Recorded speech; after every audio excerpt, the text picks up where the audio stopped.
Lisa, and I'm going to explain to you how to start a homeschool program in the state of Georgia. Now, please remember that this is strictly for the state of Georgia because every state has its own legal guidelines. Now, before we get started, I'd like to dispel a simple myth. Many people think that homeschooling is a new concept of the 20th century. It is not. Parents hundreds of years ago used to homeschool their children, mainly because there were no huge schoolhouses like we have today to fit hundreds of kids. Schoolhouses were usually made to house about 20 children, and they were in very rural areas, meaning parents had to travel many miles to get their kids there.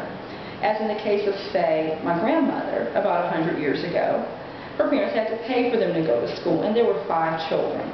So they started out going to a regular school, but then it just became too expensive, and they ended up being homeschooled. Now, as a homeschool parent myself, I'm going to explain to you the legal guidelines, the coursework that's required, and also some of the options that you have to customize your program. So let's start with the legal guidelines. Now, the first thing that I would do is to go to your local Board of Education and to get a copy of the legal requirements because they can change from year to year. Now, those legal guidelines will tell you everything that you need to do. It's basically a checklist.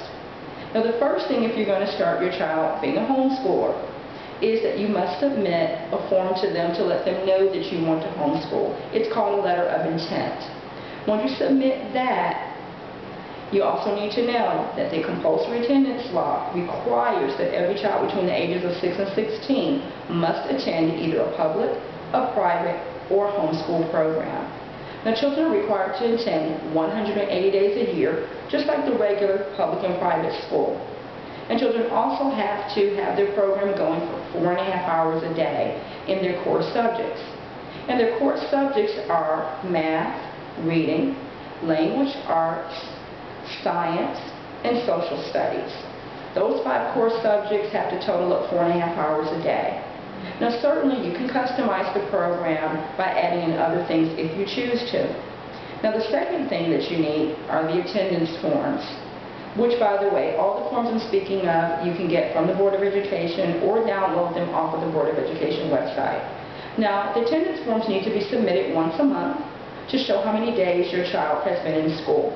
Now, what worked best for me was to submit the forms and then add to it every month. Now, it is very, very important that you keep a copy of those because if you lose the form, you cannot go to the Board of Education to get a copy. At the end of those 180 days, you need to submit them a master copy, which is just showing all 180 days on a single form.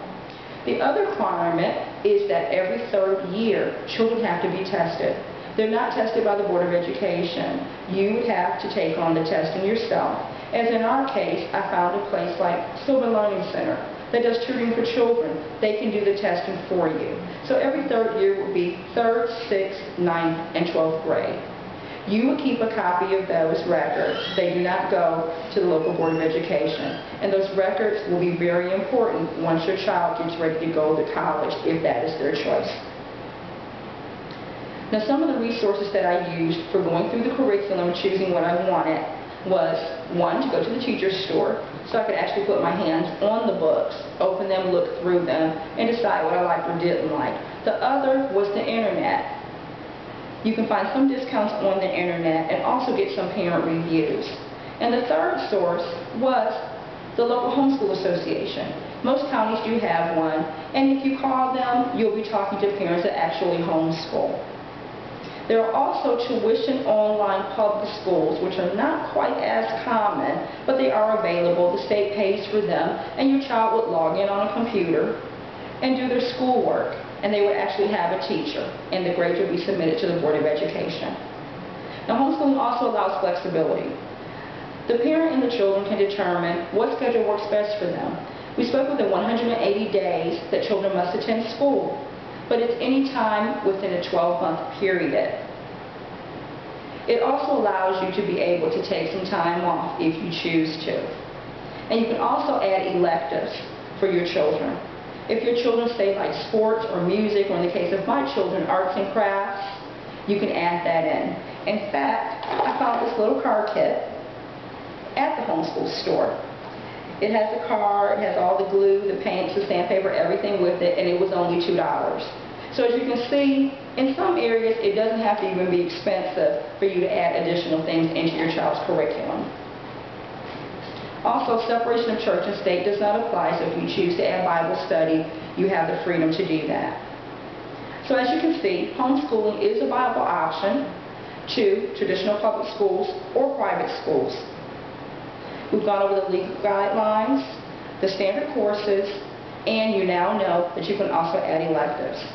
Just please remember, all children do not learn the same way, and homeschooling is just another choice that gives parents and children a way to spend more time together and a way for you to customize your child's education.